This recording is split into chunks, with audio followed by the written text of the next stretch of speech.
Bienvenue à ma quotidienne du lundi 18 mai 2020. Nous fêtons les Coralie, Corinne, Eric, Erika, Juliette et Eric avec un K. Nous sommes le 139e jour de l'année. Il reste 227 jours pour finir cette année et nous commençons la semaine 21. On va passer à la première lecture. Les oracles des anges, numéro 139. Honorez vos accomplissements. Nous, les anges, sommes près de vous depuis votre temps d'enfance et nous nous sommes réjouis de vos triomphes et nous vous avons aidé dans les moments difficiles. Nous voulons que vous sachiez à quel point nous sommes fiers de vous et de tout le chemin que vous avez parcouru. Souvent, vous avez pris la route la moins facile, vous attachant surtout à développer votre caractère. Nous vous félicitons pour toutes ces fois où vous avez agi avec bienveillance et aidé les autres sans chercher la reconnaissance. Nous vous disons bravo pour votre engagement à vivre selon vos principes spirituels. Vous avez trouvé des solutions à bien des problèmes et appris beaucoup de choses et à chaque instant, vous avez eu notre amour. Pensée du jour. Je reconnais aujourd'hui le chemin parcouru et je me sens bien d'honorer mes progrès et mes accomplissements. Mes anges voient constamment ce qui est bien dans tout ce que je fais. On va passer à la seconde lecture. Le psy de poche.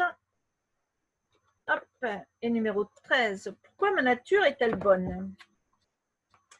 Cette importante question fondamentale en philosophie ne peut réellement se poser en thérapie qu'à un stade avancé, une fois que le patient a remis en question le modèle activiste, son éducation et la nature du bien et du mal. La plupart d'entre nous sont convaincus que la nature humaine est mauvaise, qu'elle a besoin de punitions et de garde-fous pour l'empêcher de se donner libre cours. Il existe une école de pensée qui définit l'homme comme ontologiquement mauvais. C'est de cette philosophie que se réclament les tenants d'une autorité rigide, les partisans d'institutions telles que l'Église et l'État, destinées à discipliner les masses. Ces institutions ont recours à des châtiments pour maintenir l'ordre, pour soumettre les gens par la peur et pour refréner les manifestations de notre nature intrinsèquement perverse. Cette école est convaincue que l'homme est incapable de prendre ses décisions et lui faut être guidé d'une main ferme, c'est-à-dire dictatoriale, qui empêche la populace de se déchaîner. William Golding a écrit sur ce thème un roman terrifiant intitulé « Sa majesté des mouches ». L'école adverse postule que l'homme est intrinsèquement bon à l'image de Dieu et que, mis devant un choix, il préfère choisir le bien, même si c'est plus difficile et amène à suivre des voies plus compliquées que le mal. Paradoxe. Le fait de faire le bon choix a beau être difficile, cela conduit à une vie plus facile. Souvent, le bon choix fait que nous nous sentons bien, alors que si nous choisissons la facilité, nous nous sentirons peut-être mieux à court terme, mais nous finirons par tomber dans le mal. Un exemple admirable de ce paradoxe se trouve dans le concept d'assistance.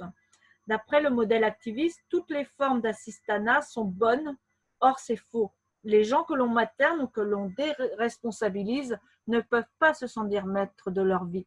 Donc, le choix du bien et la maîtrise de ce choix reviennent à l'assistant et non pas à l'assisté. Le résultat est en contradiction avec l'intention initiale. Une perversion évidente consiste dans le fait d'attribuer tout le mérite à l'assistant sans laisser à l'assisté le moindre maîtrise de ses conséquences. On voit dans cet exemple que le choix initial de laisser chacun prendre sa vie en main est le bon choix, même si ce n'est pas le plus facile. Faire des choix, cela s'apprend et cela se pratique. On touche du doigt le fait que la nature humaine est bonne grâce à un processus d'apprentissage par l'erreur. La nature humaine est bonne, nous sommes bons. C'est à nous qu'il appartient de donner libre cours à nos qualités. Nous sommes faits pour assumer la responsabilité de nos vies et de nos actes. Nous sommes capables de subvenir à nos propres besoins. Nous pouvons nous convaincre que nous sommes bons, que les autres sont bons. Ainsi, nous pouvons devenir des modèles. Voilà pour la lecture d'aujourd'hui. Et demain, c'est qu'est-ce que la psychothérapie?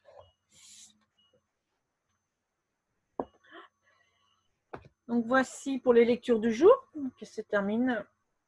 Et donc, un petit exercice pour aujourd'hui.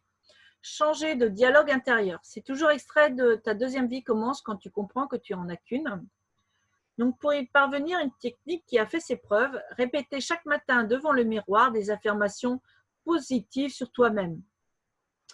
Même si tu n'y crois pas encore tout à fait, ton cerveau, lui, les entend et les enregistre.